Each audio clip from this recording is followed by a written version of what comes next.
सत्यवान भाई, आजकल एक आईआईटी बाबा है, वो हाँ। बहुत प्रसिद्ध हो रहा है। हाँ, तो हाँ। उसका बारे में आपके के विचार है और के कहना चाह है, थोड़ी सी राय आपकी भी जरूर दो हमने, हर बार यहाँ जनता तक जरूर पहुँचाओ। देखिए, आईआईटी बाबा हमारे भारत में जब भी कोई मतलब ज्ञान की बात होती है या धार्मिकता की बात होती है, तो भारत के लोग दो हिस्सों में बटे हुए हैं, दो अतियों पर भारत जी रहा है। अगर वर्तमान की दृष्टि से देखा जाए, एक तरफ लोग खड़े हैं आस्तिकता की तरफ और एक है नास्तिकता की तरफ, और ठीक है। दोनों एक ही श्रेणी के लोग हैं। एक ने बिना जाने मान लिया कि ईश्वर है, और एक ने बिना कुछ उस पर निरीक्षण किए ये मान लिया कि नहीं है। ये दोनों, और ओशो ने एक बहुत ही अच्छा वक्तव्य दिया है इसके ऊपर कि मेरे नज़र में सबसे झूठे और पाखंडी लोग वही है जिन्होंने बिना जाने, बिना उस राह पर चले हुए मान लिया है कि ईश्वर है।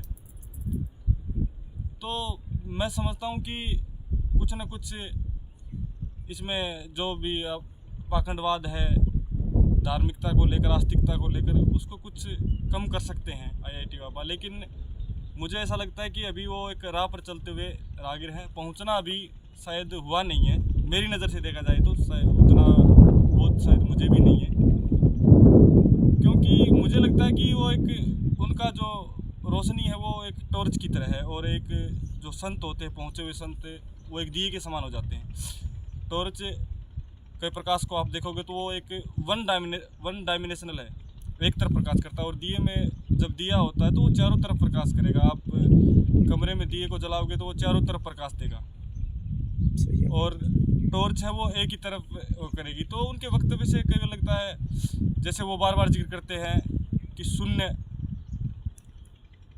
यानी जहाँ आदमी का अहंकार शून्य हो जाता है, कुछ भी नहीं पता, आदमी बिल्कुल शून्य ही रह जाता है।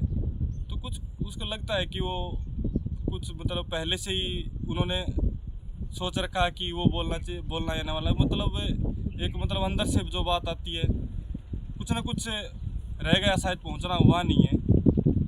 तो यही विचार है, लेकिन इसमें कोई भी दोहराई नहीं है कि वो कितने टैलेंटेड है। उनकी आप पुराने मार्कशीट एक मतलब मैं देख रहा था, तो इतने 100 में से किसी में 99 मार्क्स हैं, 95 मार्क्स हैं, बहुत ही अच्छे स्टूडेंट रहे हैं।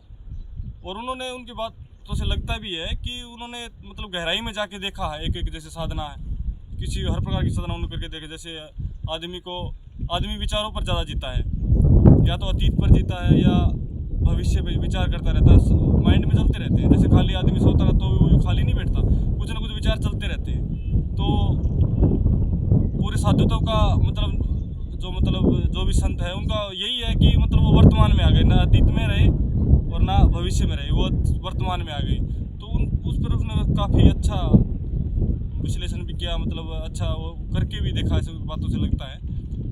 लेकिन मुझे लगता है कि वो अच्छा है कि दोनों दो अतियों पर भार जी रहा है, उनको मिलाने की कोशिश कर रहे हैं। और अच्छे ऐसे नौजवान पढ़े लिखे युवा आगे आने चाहिए, क्योंकि हम ये मानते हैं कि भारत में जैसे किसी ने वस्त्र पहन लिए भगवा, और किसी ने दाढ़ी बढ़ा ली, वही बाबा है।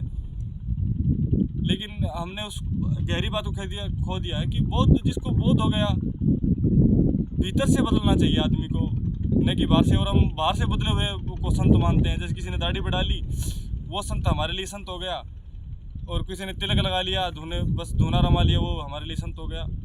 तो हम इस सोच को बदले, शायद उस सोच को बदलने में वो कुछ हद तक कामयाब हो रहे हैं, और आगे चल के होंगे। यही मैं उसके बारे में कहना चाहता हूँ। धन्यवाद सत्यवान भाई।